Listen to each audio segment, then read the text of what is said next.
सरस्वती नमस्यामि चेतनां हृदि संस्थितां कंठस्थां पद्मयोनित्वां हरिंकारां सुप्रियां सदा दिव्यै सरस्वत्यै नमः। આજના વિડીયોમાં આપ સર્વેનું હાર્દિક સ્વાગત છે। આજે ફરીથી આપણે 5 પ્રશ્નો બોર્ડની તૈયારી મહાતૈયારીના ભાગરૂપે આપણે આજે કરવા જઈ રહ્યા છીએ। ઝડપથી આપણે ચેપ્ટર વાઇઝ ચેપ્ટર અને એક પછી એક બધા જ પ્રશ્નો આપણે ક્લિયર કરતા જઈશું। ગઈકાલનો વિડીયો ઘણા બધા લોકોએ જોયો અને સારા એવા લાઇક્સ પણ છે। તમને જો કોઈ જગ્યાએ વિડીયો દરમિયાન કોઈ પણ ટોપિકમાં સમજણ ન પડતી હોય, કોઈ પણ મુદ્દો એવો હોય કે જે સમજાતો ન હોય, તો કમેન્ટ બોક્સમાં કમેન્ટ કરશો, ચોક્કસથી એનો ત્યાર પછીના વિડીયોની અંદર રિપ્લાય આપીશ અને બને એટલે વિદ્યાર્થી મિત્રોની જે સમસ્યાઓ છે એનું નિરાકરણ કરવા માટેનો યથાર્થ પ્રયત્ન કરીશ। તો મિત્રો ચાલો આજના આ બીજા નંબરના વિડીયોમાં આપનું હાર્દિક સ્વાગત છે। ભૂલતા નહીં, ચેનલને સબસ્ક્રાઇબ કરો, લાઇક કરો, આપના મિત્રો સુધી પહોંચાડો, શેર કરો અને તમને કોઈ જગ્યાએ સમસ્યા જણાય તો કમેન્ટ બોક્સમાં કમેન્ટ કરો, એનો ચોક્કસથી હું રિપ્લાય આપીશ। તો ચાલો મિત્રો ફટાફટ આપણે આજના પ્રશ્નો તરફ આગળ વધીશું। વિદ્યાગુરુ ચેનલમાં આપનું હાર્દિક સ્વાગત છે। આજના 5 પ્રશ્નો ફટાફટ જોઈ લઈએ તો આગળ વધીશું। આજના 5 પ્રશ્નો વિડીયો નંબર 2 એસએસસી બોર્ડ પરીક્ષાની મહાતૈયારીના ભાગરૂપે આજે પ્રશ્ન નંબર 6 પૃથ્વી ખાલી જગ્યા ભવતુ ન્યૂ બ્લુપ્રિન્ટ પ્રમાણે આ પ્રશ્ન છે, જેમાં 3 ઓપ્શન છે A, B અને C।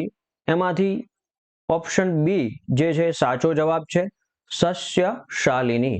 પૃથ્વી સસ્યશાલિની ભવતુ, એ રીતે એનો જવાબ થશે। આગળ વધીએ આપણે 7મા નંબરના પ્રશ્ન ઉપર। તો ઝડપથી 7મા નંબરનો પ્રશ્ન જોઈશું। 7મા નંબરનો પ્રશ્ન છે, ઋષિ સૂર્ય પાસે શાની યાચના કરે છે?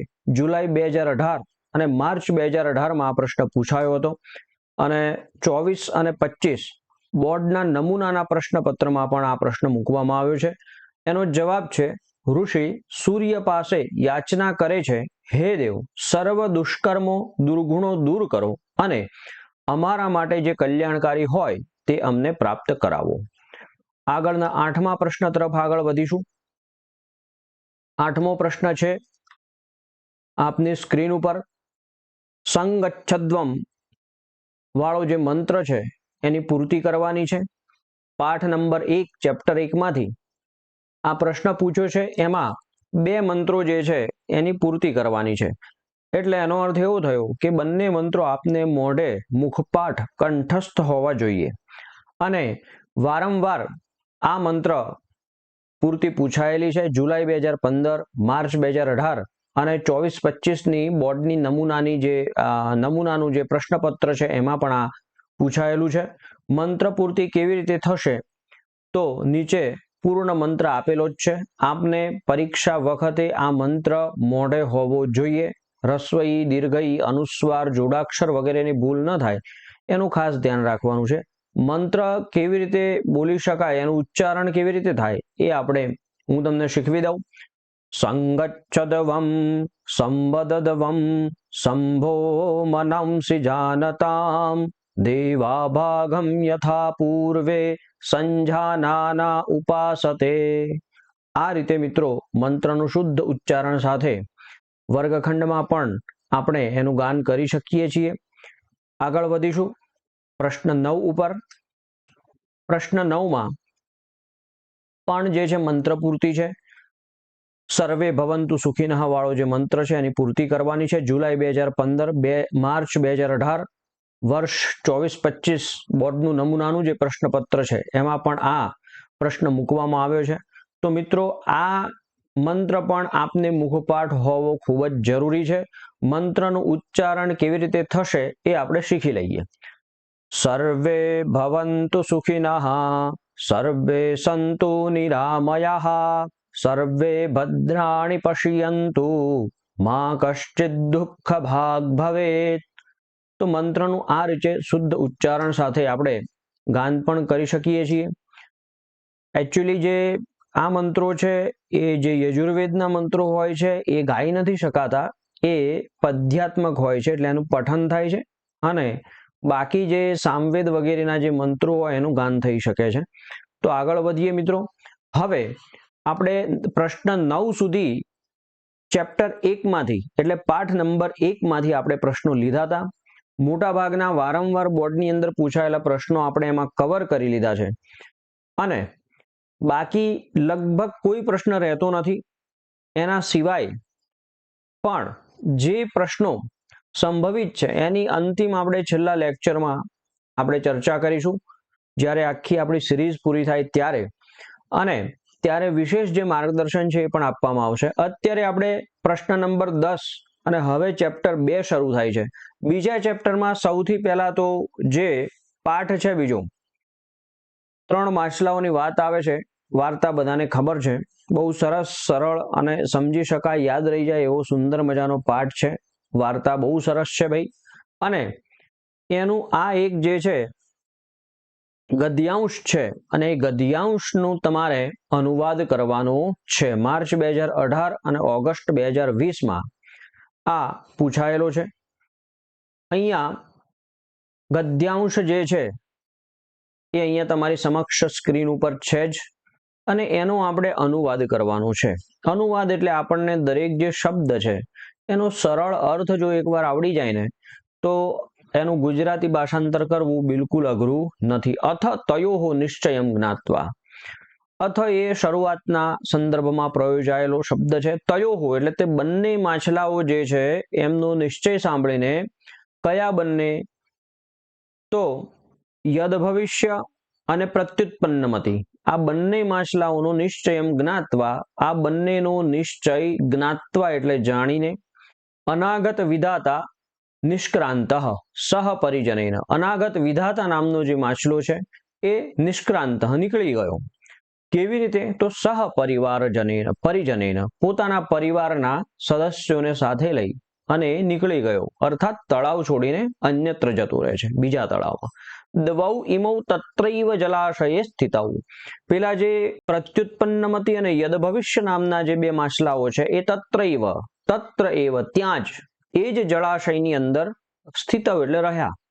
અપરેદ્યુઃ ધીવરૈઃ આગત્ય જલાશયે જાલમ ક્ષિપ્તમ.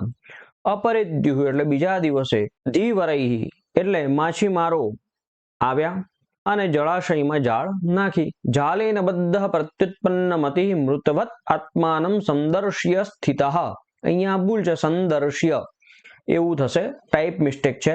જાલેન બદ્ધ જાળની અંદર બંધાઈ ગયા, અને પ્રત્યુત્પન્નમતિ જે છે એ મૃતવત મરેલા જેવો. મૃત અને વત બે શબ્દ છે અહીંયા. તો મૃત એટલે મરેલો અને વત એટલે એના જેવો. કોના જેવો? તો મરેલા જેવો પોતાના આત્માને જોવે છે, અર્થાત કે પોતે મરી ગયો હોય એવું, મરણની બિલકુલ સમીપ છે એવો એને આભાસ થાય છે. અને ત્યારે એ તતો જાલાત અપસારિતઃ એ યથાશક્તિ ઉત્પ્લુત્ય ગંભીરમ નીરમ પ્રવિષ્ટઃ. તો પોતાની શક્તિ બધી લગાવી દે છે અને જાળમાંથી જેમ તેમ કરીને છૂટી જાય છે, અને ગંભીરમ નીરમ બહુ જ ઊંડા પાણીમાં સરોવરના તળિયે જે છે પ્રવેશી જાય છે. યદ ભવિષ્ય ધીવરૈઃ પ્રાપ્ત. જે થવું હોય થશે, ભવિષ્યની ચિંતા આપણે શું કામ કરવી એવું વિચારવા વાળો યદ ભવિષ્ય નામનો જે માછલો છે ધીવરૈઃ પ્રાપ્ત. પેલા માછીમારો હતા એમને પ્રાપ્ત થયો, અને વ્યાપાદિતઃ ચ અને મારી નાખ્યો એમને, અર્થાત કે મરી ગયો. માછીમારો દ્વારા એનો શિકાર થઈ ગયો. ભાઈ ગુજરાતીમાં બેઠો અર્થ છે, બરાબર છે. હું તો જે છે કોઈ પણ વસ્તુ કોપી પેસ્ટમાં બહુ માનતો નથી, એટલે આપણે એને વ્યવહારિક રીતે આપણને આવડવું જોઈએ, આપણને એનું જ્ઞાન હોવું જોઈએ. દરેક શબ્દનો સામાન્ય સરળ જે અર્થ છે એ સમજાઈ જાય એવો છે, બિલકુલ સરળ છે આ તો. તો મિત્રો થોડુંક ધ્યાન રાખી અને એ તમે જો તૈયારી કરો આ ગદ્यांश નો અનુવાદ, તો તમને બેઠા 4 માર્ક્સ મળી જાય. કશું જ અઘરું નથી એમાં. અઘરા જે શબ્દો છે એના આપણને શબ્દોના અર્થ આવડી જાય એટલે આપણે સરળતાથી એનો અનુવાદ કરી શકીએ છીએ. બરાબર છે, અને બેઠો જે અર્થ છે અહીંયા તમારી સામે સ્ક્રીન ઉપર મૂકેલો છે મિત્રો, તો એ એકવાર જોઈ લેવો. આગળ વધીએ. હવે આજે 10 પ્રશ્નો સાથે આપણે ચેપ્ટર 2 ની શરૂઆત કરી છે. 10 પ્રશ્ન એટલે આજના 5 પ્રશ્નો પૂરા થયા મિત્રો. આગળ વધીએ અને ફરી આપણે જે છે એ બધાનો ખૂબ ખૂબ ધન્યવાદ. તો મિત્રો બધાનો ખૂબ જ સપોર્ટ મળી રહ્યો છે અને મળતો રહેશે એવો મને વિશ્વાસ છે. તો રોજ આપણે 5 પ્રશ્નો સાથે મળતા રહીશું મિત્રો. ખૂબ ખૂબ ધન્યવાદ. ફરી ચેનલને સબસ્ક્રાઇબ કરો, લાઈક કરો, શેર કરવાનું ન ભૂલતા. કોઈ પણ જો પ્રશ્ન હોય તો કમેન્ટ બોક્સમાં કમેન્ટ કરો, રિપ્લાય તમને ચોક્કસ આપીશ. અસ્તુ, ધન્યવાદ. જય તુ ભારતમ, જય તુ સંસ્કૃતમ, જય જય ગરવી ગુજરાત.